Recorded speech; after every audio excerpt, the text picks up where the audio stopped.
Join Tarsha on this journey to discover the rest. Go. To the Adoption Journey podcast. I am your host, Tarsha Smith, and welcome back to another journey. Let me remind you guys real quick, you know we're doing the comfort bags for the foster care youth.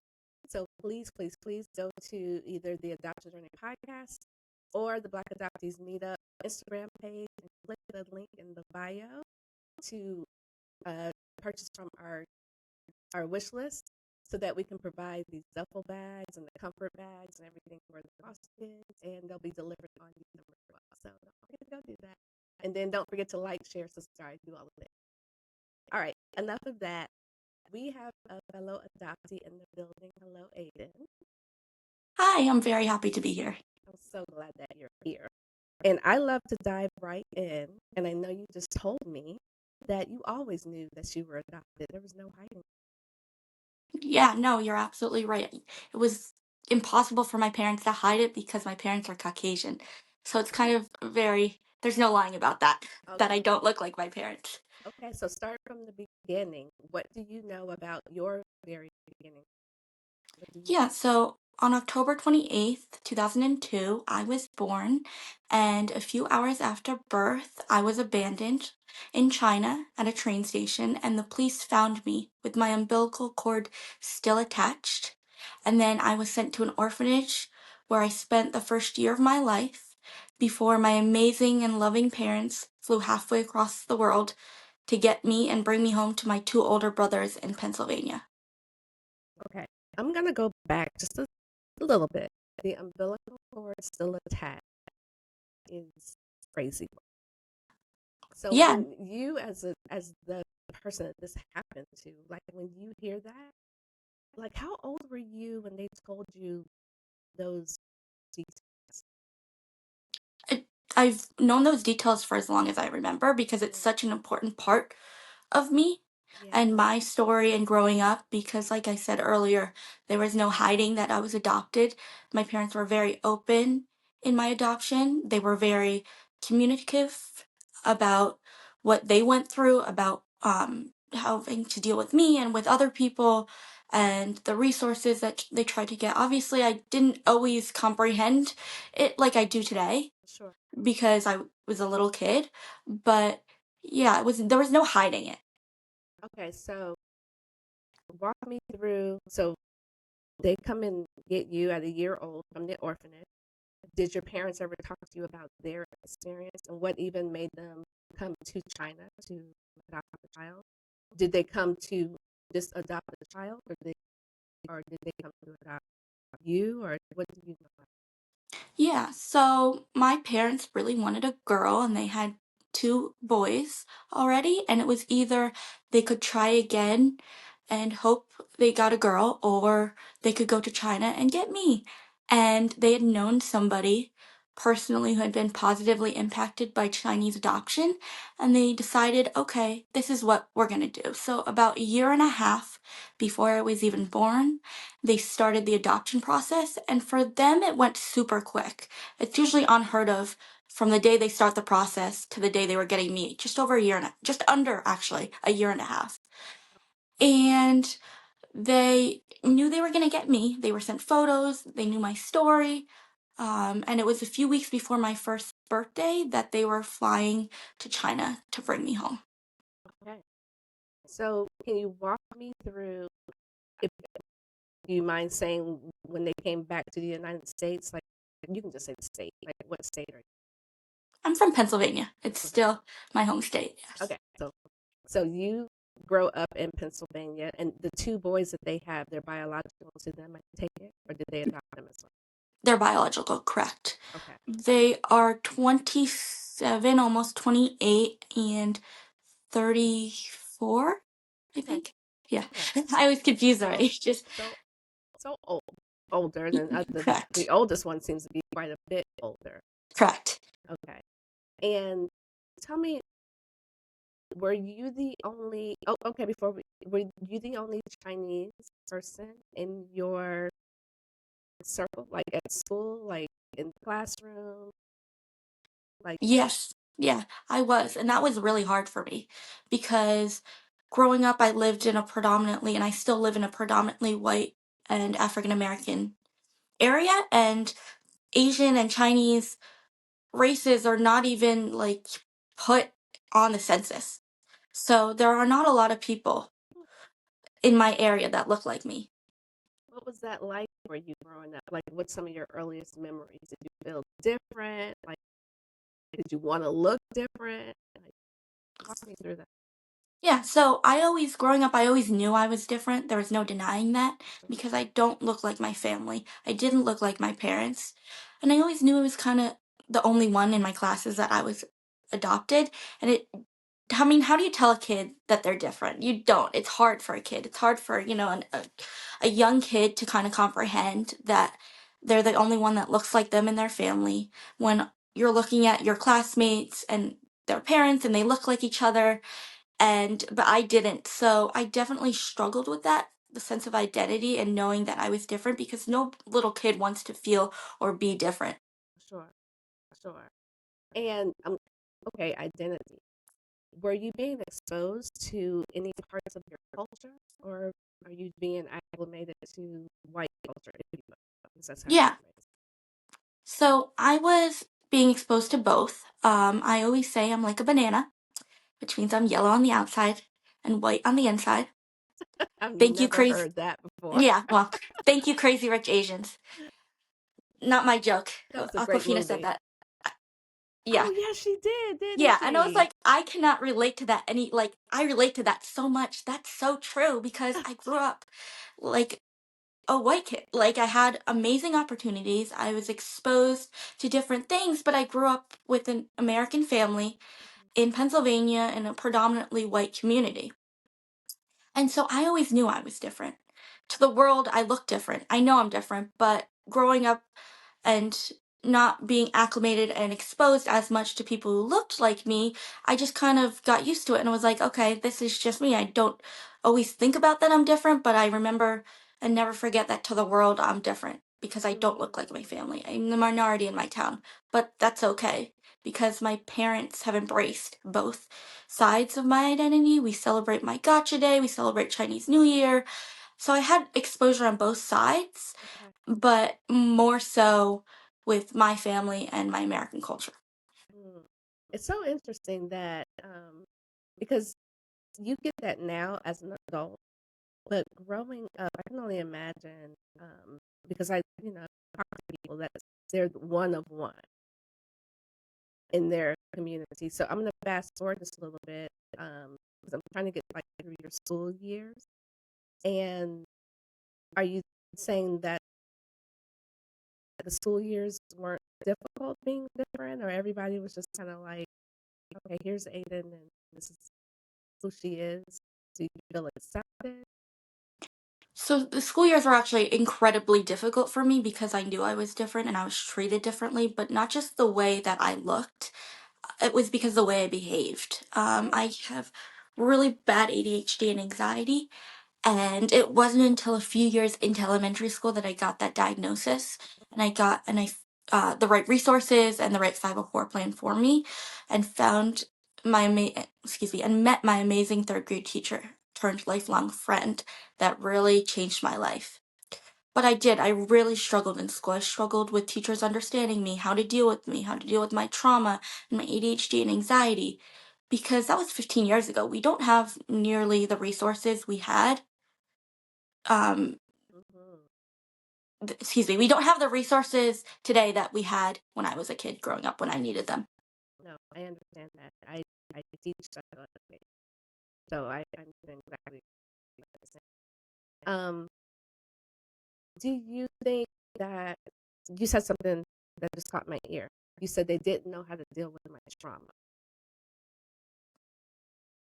Do you even think they knew that you had trauma? Like, people hear that story that you just told, that, you know, what how your beginnings, but a lot of people, especially when they're not adopted, do not correlate that with you having had trauma because in their mind, you were so young, you don't remember. But it's interesting that you even used the word they didn't know how to deal with my trauma. Is that something you knew early on? Or are you just realizing that, yeah, I struggle with this? So that was something I always knew because the way that I was treated, the way that even my parents took was the original traditional discipline because I would lash out or I would talk too much in class or I would interrupt or have raging meltdowns. And that happened for years. But they didn't know how to deal with me because they just saw me as the bad kid, especially teachers. But my parents tried their very best and they got the resources to help me and themselves. And they learned about my trauma and they learned about what I was going through. And we found those right resources. And eventually, teachers did too, but it wasn't until third grade that things really started to change for me in school because prior to third grade, I was seen as the bad kid, and the original approach teachers took was discipline and harsh punishment, which is not right. It's not right for anybody, but especially somebody who's gone through trauma. That reinforces feelings of not belonging and those traumatic feelings that an adoptee or anybody that has gone through trauma carries on and will carry on for the rest of their lives. Mm. You are, may I ask you how old are you? Because you're seeming wise beyond your years right I'm 23. now. Yeah. Yeah. At 23, you know what I wasn't not doing this. You know what I didn't get at 23? Any of this. So Yeah. the fact that, yeah, that you tapped in so young is incredible. And the fact that you even recognize, I'm telling you, when you said that word trauma, because I am just within the past couple of years just learning myself, like, oh, you do have trauma. And I do understand that trauma looks very different for people, for everybody, especially, in this being adopted. Some it, some is really, really big and some is very, very small. But I get that we all have it. And you can go back in some of my earlier videos. I even once upon a time said, I don't think I have any trauma. Lies. So the fact that you at 23 know that is, yeah. I know that you said growing up,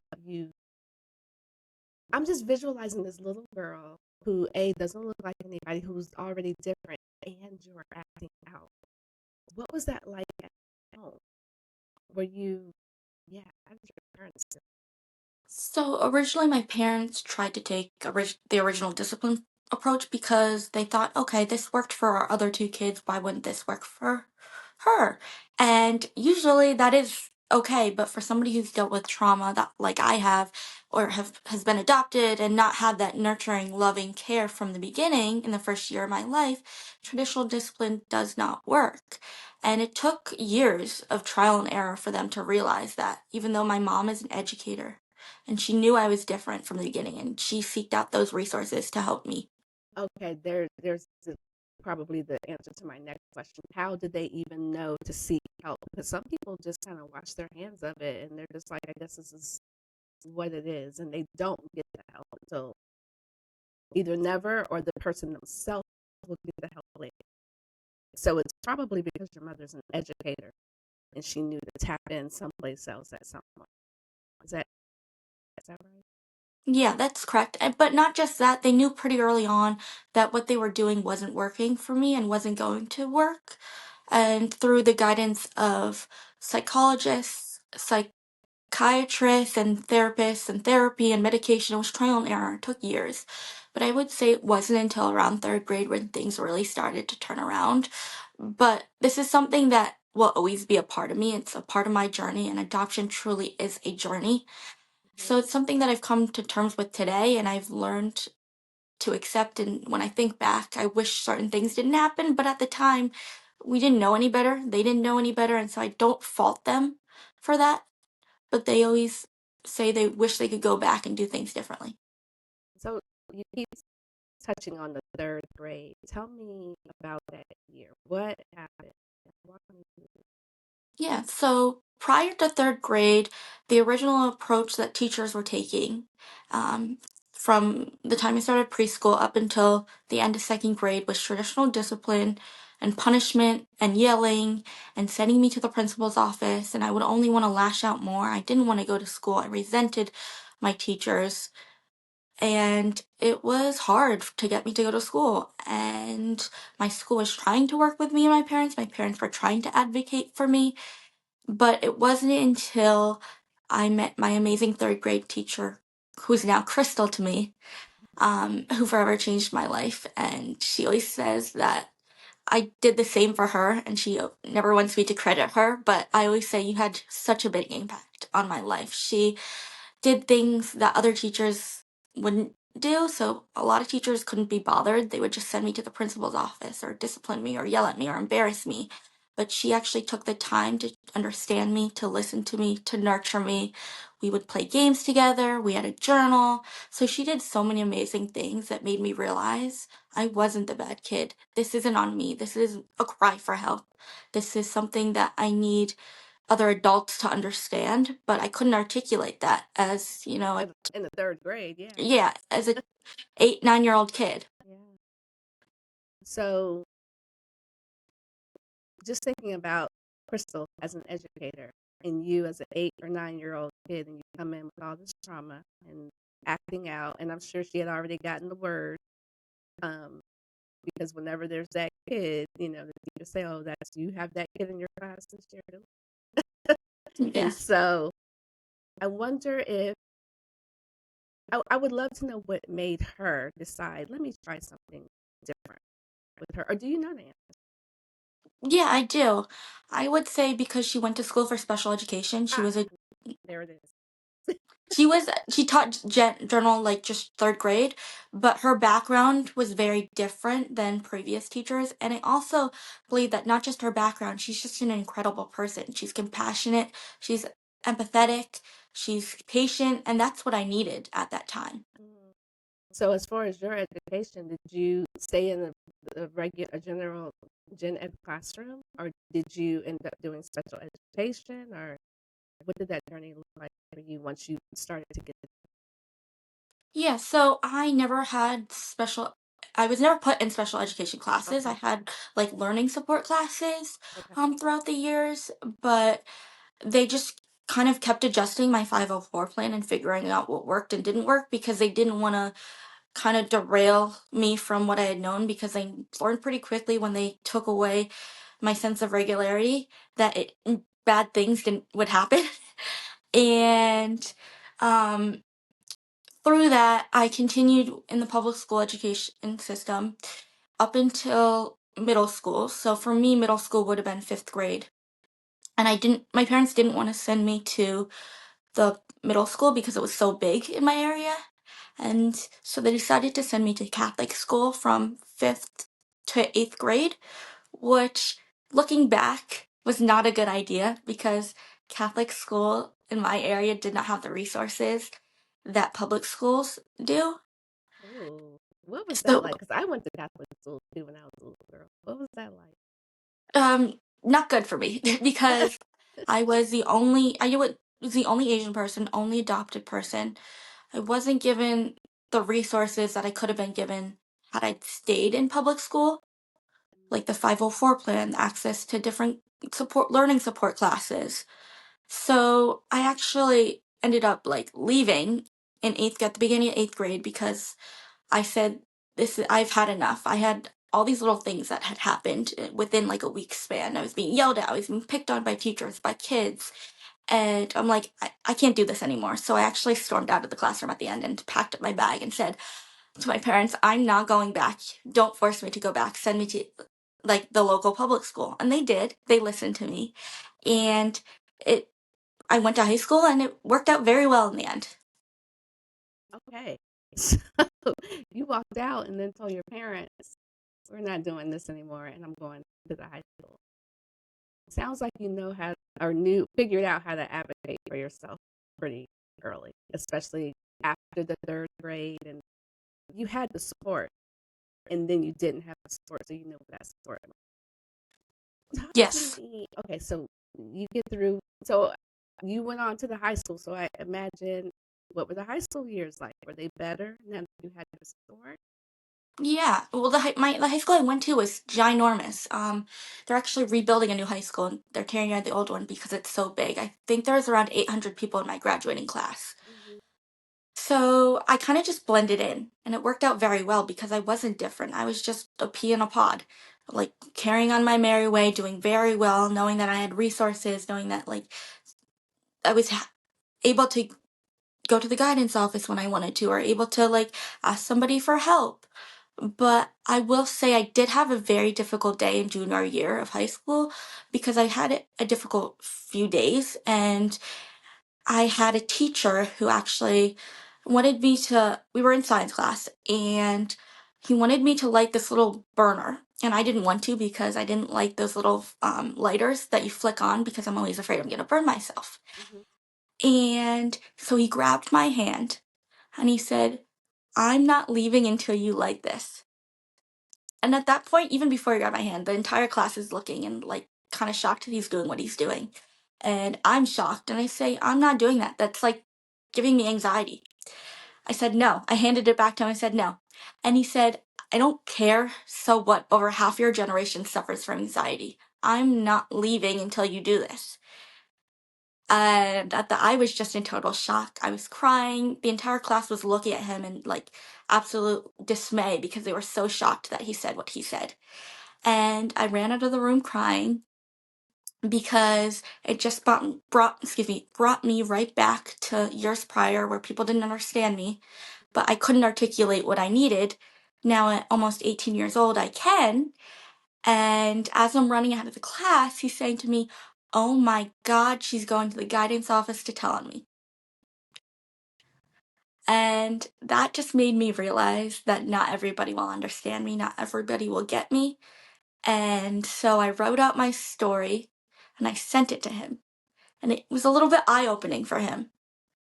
And it was in February that I had this Well, class. hold on, I have to ask you, what made you write out your story and send it? What made you do that? That experience. The fact that you said, you know what, I'm going to write this out, and because I most kids would have just been done with it. So the fact that you were like, I'm going to write this story out, so Yeah. maybe he can understand. Yeah. So I Very wrote. big of you. Mhm. So I wrote it all out and I sent it to him. The original story was like 10 pages. I actually did it in like that day during my free time in my study hall. And I had a really long talk with him after, and he apologized, but I still felt like he didn't understand or get me. And I kind of realized throughout the years of knowing him and seeing him in public that he probably won't, and that's okay. But in that moment, at least he apologized and realized what he did was not right for anybody. So you have it between being adopted and your mental health is what I'm hearing, and you've had to figure out a way to deal with both and find the resources. And you're so young to have already just embarked on the journey of knowing how to advocate for yourself. At this point, you know what you need and those resources. So that is huge. I want to ask you, do you know anything about your birth? No, I don't. And I don't think I ever will. It's so difficult because the Chinese adoption system, which no longer exists because the government took that away, is so much different than the US because the one child policy existed when I was born. They would keep the boys and they would often abandon baby girls. And so orphanages were just overcrowded with baby girls for a few decades. Okay. Up until 2016 when they changed that law and said, "Okay, we realize we kind of screwed ourselves over. So we're going to allow you to have 2 kids and then 3 kids, but we'll pay you too because we're that desperate." Because China's population is aging and there Mm-hmm. aren't enough girls for the population of guys. But because I was adopted, there's no record unless my birth family also wants to find me and I go to China and I can hire a searcher. I can go through all those hoops. But if they don't want to be found, I probably never find them. Are you interested in ever taking a DNA test? Yeah, so I have taken a DNA I test. have taken. I, I've taken a 23andMe and an Ancestry, but both of those are geared towards Americans and Canadians. So I've had nobody in Asia that I've connected with. Plus, the Chinese government actually doesn't allow 23andMe in China. So Really, the I didn't know that. Okay. mm-hmm. they block it. So they have their own. So the odds are of me finding somebody that I'm directly related to through 23andMe or Ancestry is very slim. So they have their own. So, does that mean that you could go to China and take their DNA test? That's not something I've really looked into, but I suppose that I could. I know that if you hire a searcher, which is they have different organizations you can go through who will work on trying to find your birth family, that they'll upload your results to the Chinese database. But again, if they're not willing to be found and they've never taken it, I'm never gonna find them if they're not willing to step forward. And that's unfortunately the reality for a lot of Chinese adoptees is that they don't ever find or get closure from their birth family because it's a whole different culture and it's often shamed upon and they're afraid they're gonna get prosecuted by the government, even though they can't. They don't know that. They're Mm, they're afraid. that, and I know a lot of adoptees deal with this, but to me, this is kind of on another level to just know and to ultimately have to find peace with. I just am, number one, never gonna know more than what just a little bit that your parents told you, and number two, you may not ever even find anybody that you're related. Yeah, you're absolutely right. And that's something that's hard and it's taken me years to come to terms with. But because I know that that's the reality, I don't have any really other choice than to just accept it. And the other thing is, I don't even know if they're still alive. So if I were to go down that rabbit hole and they're not alive anymore, then it's just opening up a can of worms that I'll probably never close. Mm. I think for me, I hear you on that, but also, and again, I know you're dealing with a total different system, and I'm just speaking hypothetically. What if you were to find this a relative? Like, what if you took that test? Yeah, so that would be amazing because I would really want to find somebody who looks like me because I know obviously that they have to look like me. But I've never had that. So but there's so many barriers that would prevent that from happening and have, not just the fact that they're halfway across the world if they're still alive, but also because they probably don't speak English. They probably speak fluent Chinese and that's it. Because most people in China don't speak English, Mhm. especially in little tiny remote For villages. sure. So when I took that DNA test, I finally got closure on, my heritage and my ancestry. Of like I kind of knew I was probably Chinese, but I didn't know for certain. So it confirmed that I was Chinese and I also have a little bit of Vietnamese in me. But it also allowed me to connect with other adoptees, like distant cousins. So that to me is like my closure and probably the most closure I'm gonna get in that on that topic. What do you mean by you didn't know if you were Chinese? I mean, odds are I was Chinese, but I could have been from another country. Like I was found in China, but it was near a train station that ran through Vietnam. Ah, So okay. it was possible that somebody hopped on a train from Vietnam and dropped me off in China and then went back. Oh, okay. Never even considered that. Yeah, so yeah, that was always a question. And obviously plus I do look Chinese, but it's funny because nobody ever guesses I'm Chinese. I always probably thought I was Chinese, Yeah. but I didn't know for certain until I took that DNA test.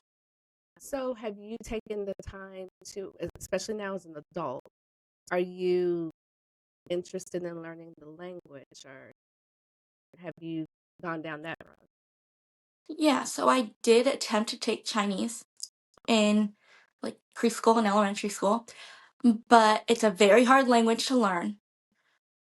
And I never really wanted to be onto that because I tried to and it didn't work out very well. Because I think it's one of those languages, unless you're truly invested in learning and becoming fluent, you usually don't get very far unless you were exposed to it your entire life growing up, and I wasn't.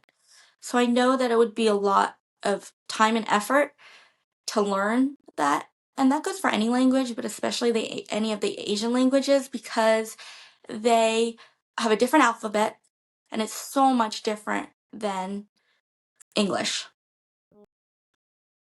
What about different foods and cuisines? Do you cook any of those are, things that you enjoy that are from your culture? Yeah, I absolutely do. We've made dumplings before. We've done different like stir fries, but it's interesting because the Chinese food here in Chinese restaurants is Americanized. It's not like what you would find in China. It's not even close. It's Yeah. geared towards and catered towards Americans. Yeah. So when you make your fried rice, are you leaning more towards the way they would do it there, or is it kind of American? It's it's kind of more Americanized, and I eat all kinds of different foods. I'm not a picky eater whatsoever. Okay. And tell me, because you're only 23 years old, and like I keep telling you, the fact that you have this so much wherewithal at 23, I don't think you even realize how huge that is. Because most people at 23 are just trying to figure out what am I going to eat at 5, let alone all this other stuff you figured. Being that you figured out so much stuff, what is that like for you? Because I'm trying to envision myself at 23 and having all of this, and I'm not saying that you have it all figured out, but you're on the right track. So, like, what is that like for you? And how has that been for your parents to have all of these revelations and to land here? It's been amazing. I think it's very healing for my story. It's very amazing to connect with other people like me. And I wish that I had a resource like myself growing up, somebody to look to. And that's why I do what I do, is because I didn't have that. It wasn't talked about enough like it is today. It still isn't. Adoption is still not talked about in mainstream media. And if it is, it's usually all sunshine and rainbows. And that's not the reality of adoption. That's not the reality of the journey. And it doesn't happen overnight, but the fact that I've been able to share my story and inspire others and be the voice I wish I had is amazing to me. That's amazing. At 23, I'm gonna keep saying that at 23. That's amazing for you to say, "I wish I had." And even before we started recording, remember I said, whatever you say is going to be for somebody. Is there somebody listening? And they may have a very similar beginning to you, a very similar story to you, and you're their person, you're their resource. Um, I know your siblings are older. Was there any difference in how they were treated versus how you were treated outside of the behavior issue? But just uh, Yes, I mean, I feel like growing up, they probably got some major jealousy and like, why is she being treated like that when I was never treated like that? Because I'm like daddy's little girl, I'm the baby. So I still live at home because it's expensive to live on your own. yes, it is. And I felt like maybe they had to have grown up a little bit quicker. And I mean, I never really dove deep into that, but because, you know, my brother was alone and an only child for the first 8 years, 5 years, for a few years, he was like It, spoiled. Yeah, right? He it was was like with my parents, he was the one. And then my other brother came along, and I'm sure he felt like, darn, I lost that kind of, I'm not the center of attention anymore. mhm. And then fast forward years later, I came along, and now you have somebody in the picture that's not only different, but also a girl. And I definitely was spoiled growing up, and I think that probably led to jealousy, but for my brothers. But it was hard. It was hard for them to see my struggles. It was hard to see how my parents were dealing with it. But yeah, I definitely think that we had very different views and very different things that we got growing up and opportunities. Have you ever had that conversation with them as adults? No, not really. I mean, we've talked about certain things here and there, but no, it's never really asked that. One day you should. I I should. bet you would be surprised to find out their perspective. In Yeah. hindsight, as adults, Yeah. their perspective. Yeah, I know they love for me and they care for me and Sure. they're so in awe that I share my story and I recognize that they're a part of my story too, just like my parents are. Yeah. Why are they in all that you share your story? Because I knew how much I struggled growing up, and they could see it, and they see how far I've come. Yeah, I agree. And your story is like, I fast forward you 20 years from now. My God, the amount of wealth and wisdom you're going to have. I see it. So my last question that I want to ask, or actually it's not even a question, I would like to task you with something. If you were speaking to your younger self, right, what would you tell? I would tell them that it gets better, I promise. I'm living proof. And as hard as that is to know when you're struggling, but and I didn't know that looking back. If you would have told me 5 years ago that I would be sharing my story with the world, I would have laughed. And I tell that to a lot of people. But it was because those hardships and because those bad days that I had, and I didn't have anybody to look up to, I wanted to be that person. And so I would say that it gets better, I promise you, and you are only stronger because of your hardships and your struggles. It takes a little bit of time to realize that, but it will get better. I want to thank you for coming and sharing your story, sharing your struggles, and how you dealt with it this far. And I can't wait to see what you continue to do. You're going to do some amazing things. Thank you so much for having me. I really enjoyed this. You're so welcome. Don't leave me. Give me 1 second. And on that note, bye, family. Journey on. You need a pie with the good? Oh yeah, what is the one?